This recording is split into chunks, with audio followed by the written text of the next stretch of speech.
বিএনপির ভারপ্রাপ্ত চেয়ারম্যান তারেক রহমানকে নিয়ে কটূক্তি এবং নেতিবাচক মন্তব্যের প্রতিবাদে বাংলাদেশ জাতীয়তাবাদী কৃষক দলের আয়োজনে একটি বিক্ষোভ মিছিল চলছে।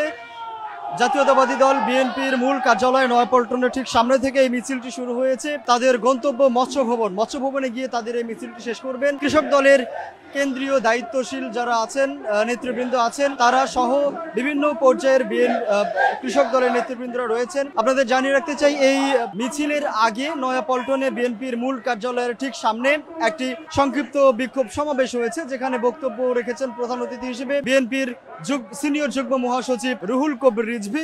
তিনি কিন্তু তারেক রহমানকে নিয়ে কটূক্তি এবং অপপ্রচারের এবং নেতিবাচক মন্তব্যের প্রতিবাদে বিভিন্ন বক্তব্য রেখেছেন এবং তার জন্য বিভিন্ন দল এবং গোষ্ঠীকে তিনি দায়ী করেছেন। একইভাবে আপনারা দেখছেন কৃষক দলের যে বিক্ষোভ মিছিলটি চলছে, এই মিছিলে যারা নেতৃবৃন্দ রয়েছে, নেতাকর্মীরা অংশগ্রহণ করেছেন, তারা কিন্তু বিভিন্ন স্লোগান দিচ্ছেন এবং স্লোগানে তারা বিএনপির জয়গান যেমন করছেন, তেমনি তারেক রহমানকে নিয়ে কটূক্তির প্রতিবাদ তারা করছেন এবং একই সাথে সারা দেশের যে পরিস্থিতি তা নিয়ে সরকারের দৃষ্টি আকর্ষণ কিন্তু তারা করছেন। আপনারা দেখছেন বিপুল পরিমাণ নেতাকর্মীদের উপস্থিতি কিন্তু আজকের এই বিক্ষোভ মিছিলে রয়েছে, বিশেষ করে যারা কৃষক দলের বিভিন্ন ইউনিটের নেতৃবৃন্দরা রয়েছেন।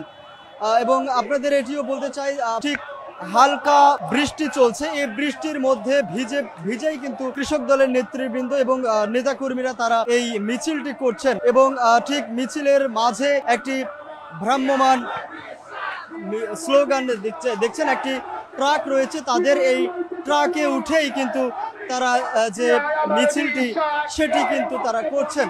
দর্শক, যেমনটি দেখছেন বিপুল পরিমাণ নেতা কর্মীদের উপস্থিতি রয়েছে কৃষক দলের এই আয়োজনে। তারা কিন্তু বিএনপির ভারপ্রাপ্ত চেয়ারম্যান তারেক রহমানকে নিয়ে কটূক্তি এবং নেতিবাচক মন্তব্যের প্রতিবাদ করছেন আজকের এই সমাবেশের মাধ্যমে।